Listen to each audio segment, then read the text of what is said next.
7 kilometre நீளம், 682 பெட்டிகள், உலகையே மரள வைக்கும் பிரம்மாண்ட ரயில். உலகிலேயே மிக நீளமான ரயில் எங்கு இயக்கப்படுகிறது, அது எந்த இடத்திலிருந்து எந்த இடம் வரை சொல்லப்படுகிறது என்ற தகவல்கள் வெளியாகியுள்ளன. உலகின் மிக நீளமான ரயில் ஆஸ்திரேலியாவில் இயக்கப்படுகிறது. 7 கிலோமீட்டருக்கும் அதிகமான நீளம் கொண்ட இந்த பிரம்மாண்ட சரக்கு ரயிலில் 682 பெட்டிகளும் அவற்றை இழுத்துச் செல்ல 8 அதிநவீன இன்ஜின்களும் பொருத்தப்பட்டுள்ளன.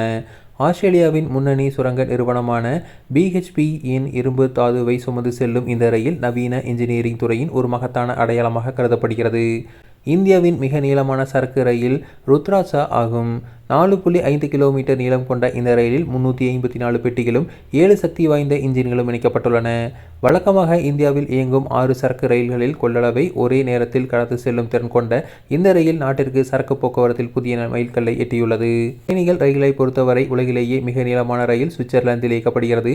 1.9 கிலோமீட்டர் நீளமும் 100 கோச்சுகளும் கொண்ட இந்த ரயிலில் யுனெஸ்கோவால் அங்கீகரிக்கப்பட்ட அல்புவா பாதை வழியாக அல்பஸ் மலைத்தொடரில் இயற்கை எழில் கொஞ்சும் சூழலில் பயணிக்கிறது.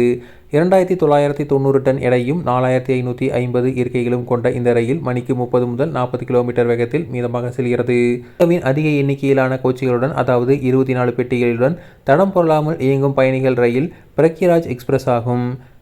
இதேவேளையில் இந்தியாவின் மிக நீண்ட தூரம் பயணிக்கும் பெருமை விவேக் எக்ஸ்பிரஸ் ரயிலையே சாரும். இது அசாமின் திப்ருகரிலிருந்து தமிழ்நாட்டின் கன்னியாகுமரி வரையிலான 4274 கிலோமீட்டர் தொலைவில் சுமார் 82 மணி நேரத்தில் கிட்டத்தட்ட 4 நாட்களில் கிடைக்கிறது.